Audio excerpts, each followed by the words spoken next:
Vamos começar falando do jogo que tem muito, que aliviou a vida do São Paulo dentro do campo. 1-0, gol do Luciano. Tá aí o gol. Belo gol, aliás, do Luciano. Os melhores momentos de São Paulo 1, São Bernardo 0. Arnaldo, vamos lá. Vitória do São Paulo com a mudança de esquema, com o gramado encharcado, com 16 mil heróis lá no Morumbi. 17 mil, né? 17 mil, entre eles eu e você. Gol do Luciano e protesto contra o Júlio Casares. Né, tio? O jogo acabou na sexta-feira, literalmente. Eu dormi umas 2 horas de ontem pra hoje, mas tudo bem. E eu tinha uma mula manca lá no sítio quando pequeno. Enfim, o jogo, ele adquiriu contornos precoces de decisivo por conta de fatores dentro de campo do São Paulo. Antes do caos político, da votação do impeachment e tal, o São Paulo tinha estreado muito mal e tinha uma tabela muito desafiadora pela frente. Tem ainda, né? Ele vai jogar contra o Corinthians fora nesse domingo, no outro domingo é o Palmeiras fora. E então, nesse regulamento meio estranho que a gente está entendendo agora, em que os grandes só têm praticamente jogos difíceis, o São Paulo se viu obrigado a ganhar. E o Crespo também precocemente pressionado, além da derrota para o Mirassol, a postura, a falta de vibração, a postura meio derrotada na entrevista, enfim. E ele resolveu arriscar, mudou o sistema, abandonou os 3 zagueiros, colocou um time mais leve, mais rápido, e aí São Pedro não colaborou, né? Porque o time mais leve, mais rápido, naufragou na chuva no primeiro tempo, sobretudo, e não conseguiu fazer grande coisa.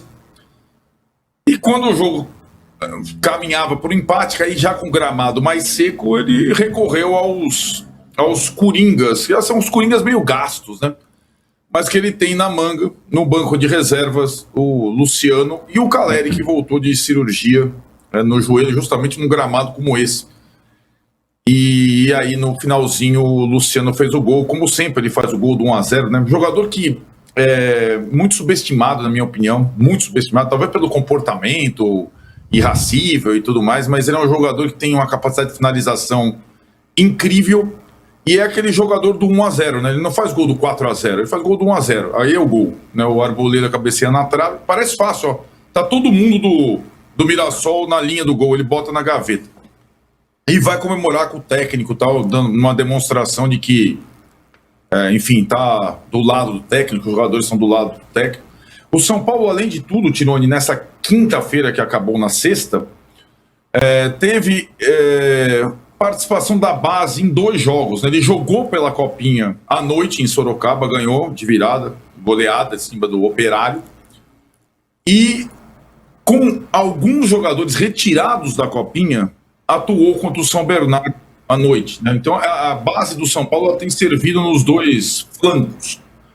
Se dentro de campo foi uma noite muito importante para o São Paulino, tanto em Sorocaba quanto no Morumbi, a preocupação do São Paulino, ou o grito do São Paulino em cada parada para hidratação, na chuva, mas tem parada técnica, intervalo, hino nacional, era fora Casares.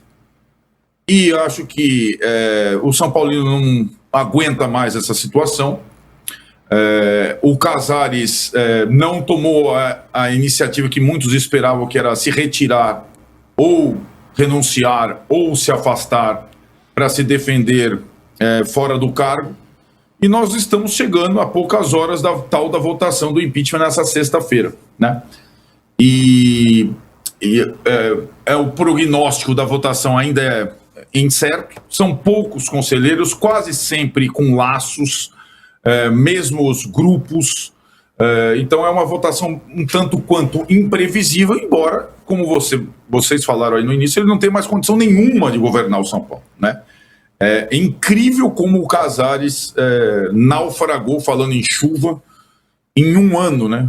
Como acabou, e nesses últimos meses, então, nesses últimos dias, o governo dele acabou. E o São Paulo tenta lidar com isso, o São Paulo não tenta lidar com isso. Eu estava saindo ontem no Morumbi encharcado, passei lá em frente da estátua do Tele, né? E o São Paulino, acho que tem uma situação, é uma espécie de... Ele não aceita patifaria. Os grandes ídolos da história do São Paulo, eles são recentes, sobretudo, são caras, para o São Paulino, modelos. Então, a patifaria fora de campo, alguns clubes conseguem, algumas torcidas conseguem lidar com ela e separá-la do campo. O São Paulino não consegue. Então, é simplesmente isso. Então, o Tele é a antítese do Casares, né? Como símbolo, ou é a antítese dessa parafernália. O Tele já era antítese do Mesquita Pimenta, que era o presidente dele, né? E hoje é o presidente do Conselho Consultivo. Então o São Paulino é Tele, não é esses caras de paletó aí que estão dando entrevista que você está vendo aí.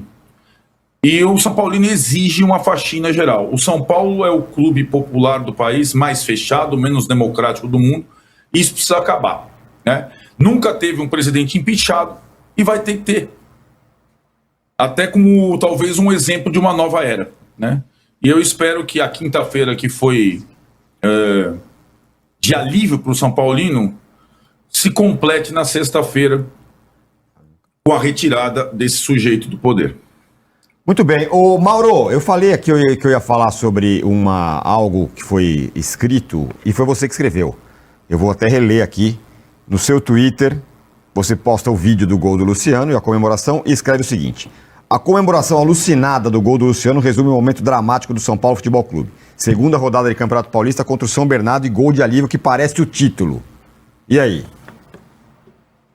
Mas foi, né? Só olhar a comemoração, né? Todo mundo pulando alucinadamente. O Crespo ficou loucaço com o gol. Foi uma comemoração, assim, que não parecia de um jogo. Gente, a segunda rodada do Campeonato Estadual contra o São Bernardo. Mas o contexto faz com que o gol tenha uma importância colossal, né? Agora, a grande questão é quem vai assumir e o que vai fazer. Acho que essa é a grande pergunta, né? As pessoas, havendo, de fato, o afastamento do Casares, quem vai assumir e o que vai fazer? Vai tomar as medidas necessárias para que o clube possa viver dias melhores num prazo aí que a gente não sabe como seria?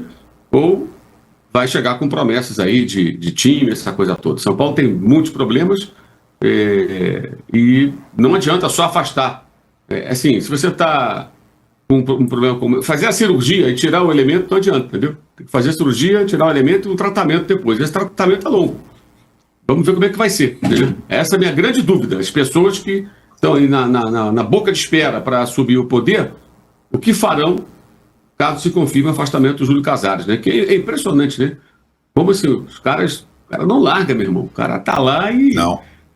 Encontra, não larga. É um negócio assim, sabe? Agarrou e não vai largar, a não ser que, né? Seja na marra. Já poderia ter tirado o time de campo, se recolhido, mas não. Continua lá. Digamos que não aconteça o impeachment. Cara, qual a condição que um cara numa situação dessa tem para ficar à frente do clube? Não tem como, cara. É impressionante. Isso me chama muita atenção.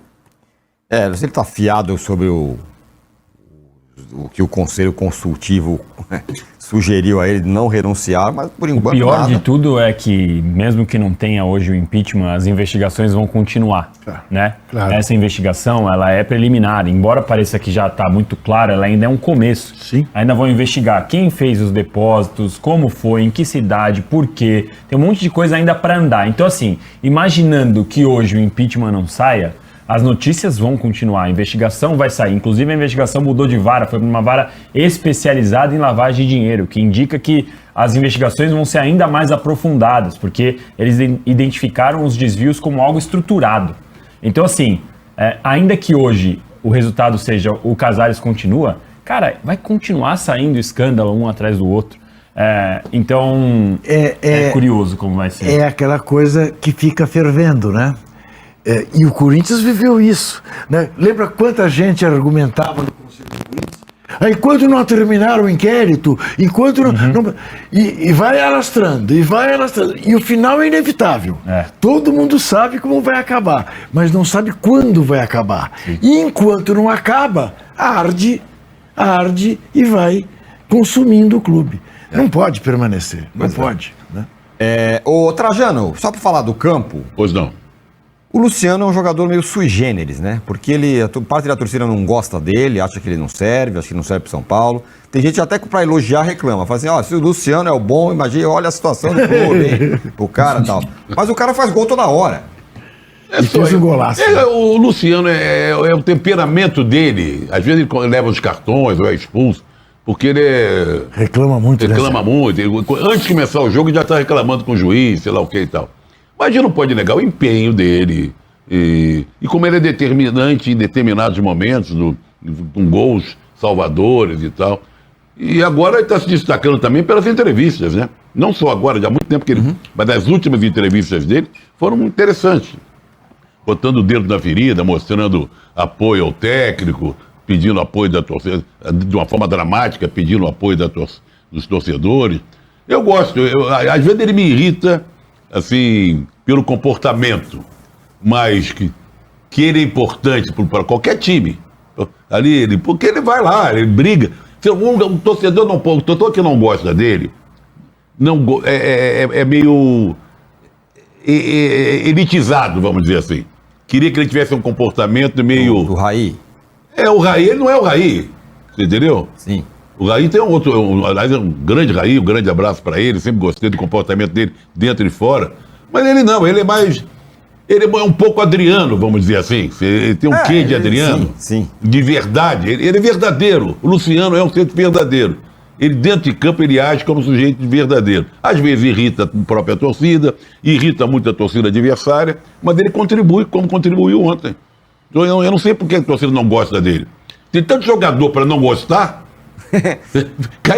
Tem tanto jogador no São Paulo para não gostar, como titular e no banco e no departamento médico, né? E que vai botar o dedo voltado para o Luciano, por quê? Pois é, bom debate esse.